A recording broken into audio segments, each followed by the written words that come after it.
Hey art class, I was just thinking, today let's draw Tina Belcher from Bob's Burgers. So, as always, you're going to need a pencil, paper, and black line marker.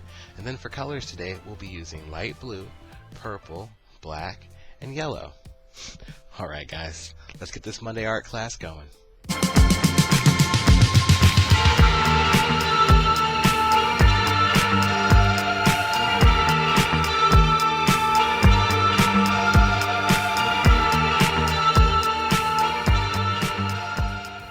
Good morning and happy Monday. Today we're going to be drawing Tina Belcher from Bob's Burgers. So Tina is going to be in the middle of our paper. We're going to be starting from the top of her head and working our way down to make her body.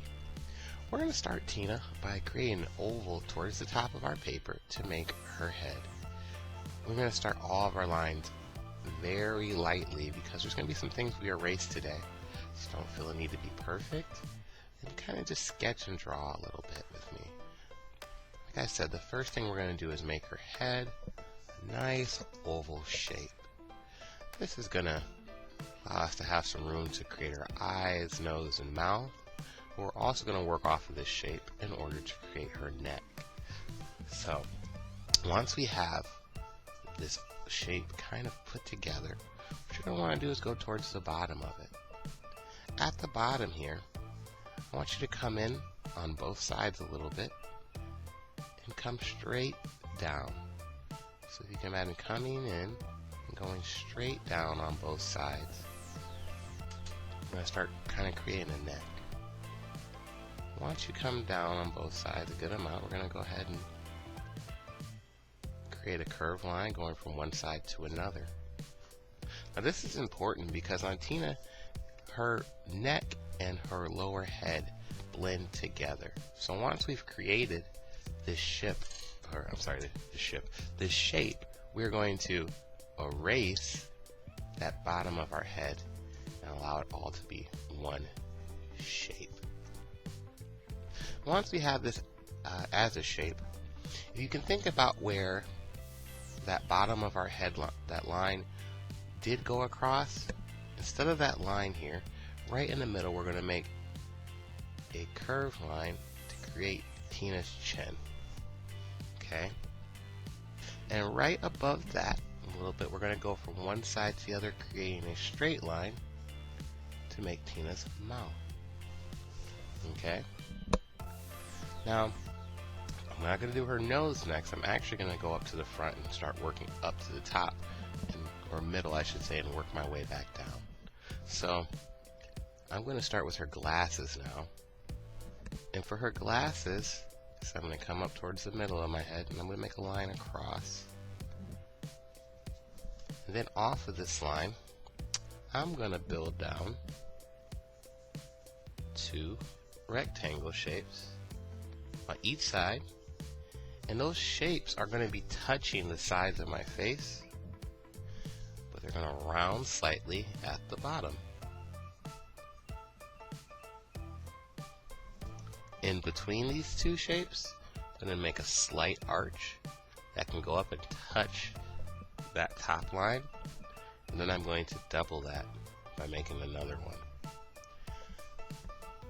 The next part of our glasses is basically just going to be doubling each line, so making sure that instead of just lines, they feel more like a frame. So go over on the inside and kind of double up on your line, making it feel more like a frame.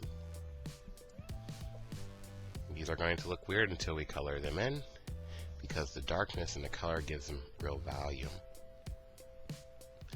After we get those in, you guys can put a pupil right in the middle.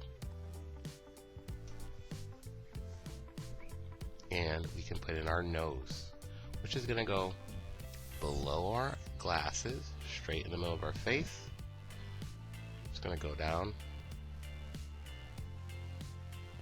and create a U shape. Alright. For the sake of volume and so that we can get an idea, you can go ahead and take your pencil and shade in the glasses, but we will ink them later, making them darker. but it is kind of helpful to see right now. We're going to leave a little bit of room above the glasses, and in that room we can put some eyebrows. But then we're going to start creating our hair. Our hair is going to halo the outside of our head, and then we'll have some that overlaps over our forehead. We're going to start with the hair that overlaps our forehead by creating 3 loop shapes. Starting at the edge of the head, I'm going to go up a little bit and go 1, come down, 2, and 3.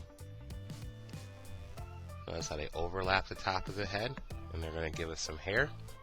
Now we're going to go ahead and do this halo shape, or the actual shape of her hair on the outside. I'm going to start down below her mouth a little bit and create a curved line.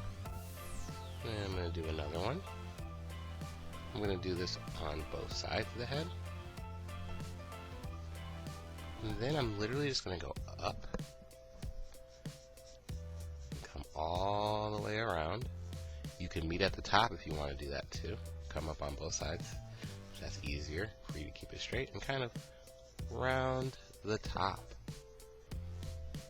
Now later all this hair will be filled in, except for we're going to make a hair barrette here by creating an oval. But the rest will all be filled in. If you want, you can erase that top line of your head to kind of show that it's all one thing now. Alright. After that, we're going to start creating Tina's body. I'm going to come up to the side of her neck here. Not at the bottom, think more of the side. I'm going to curve down. And the 2 lines that I curve down will not go farther than her hair. These are going to give her slouched shoulders. Okay? After that, we're going to come in from her shoulders a little bit on each side, and we're going to keep parallel to those shoulder lines. Then we're going to curve under to give her upper chest, and then from under that we're just going to angle out a little bit to give her body. Where we made her arms, we're just going to come across to create a t-shirt, and then we're going to pull down some lines to make arms. When we get to the bottom of where your arms are, have them go a little bit below her waist. You can put some circles there, and we'll build hands on those. But if you think about, I have my arms kind of overlapping, but if we were to follow that side line out just a little bit, you can underlap or think about going under those hands. We're going to just keep that angle going out a little bit more to create a skirt. And then we'll make a line across. And then, not at the edge of your skirt, but come in a little bit. You can put some straight lines down, a little space in the middle, straight lines down. Give us some legs. Awesome. So, back up to those circles. Let's go ahead and throw some fingers on those real quick. Thumbs are going to be facing, are going to be the closest fingers in. And I'm just going to do 1, 2, and a smaller third. So 1, 2, smaller third. And we've got some hands. Alright.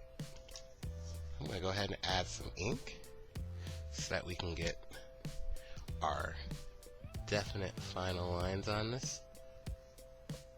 I'm also going to use my ink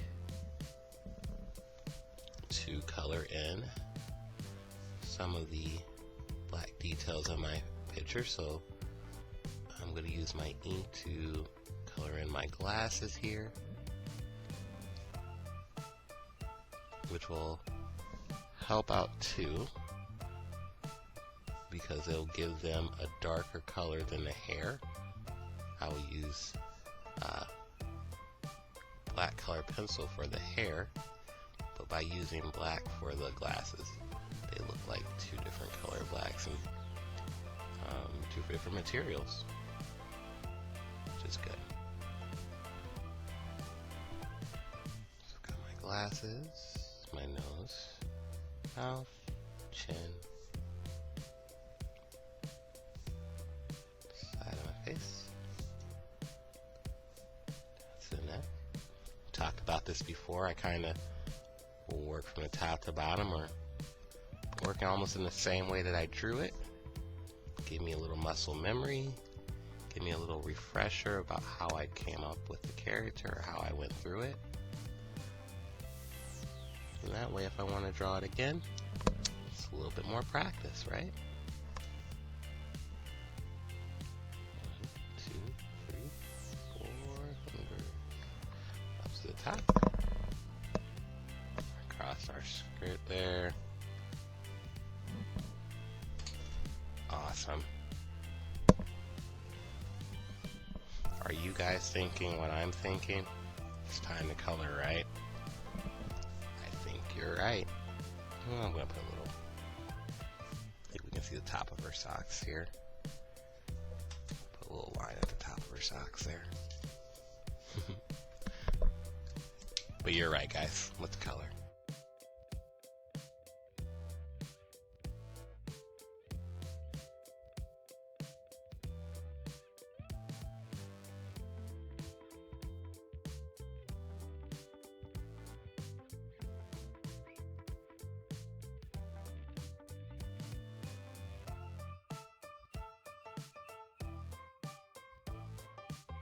Alright guys, we are all done.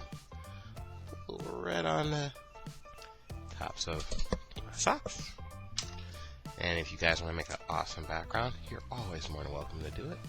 But once you're done, make sure you sign your picture as well. I'm so proud of all your hard work today, guys. Alright guys, we're all done for today. I hope you had a great time drawing Tina with me, and I can't wait to see your backgrounds.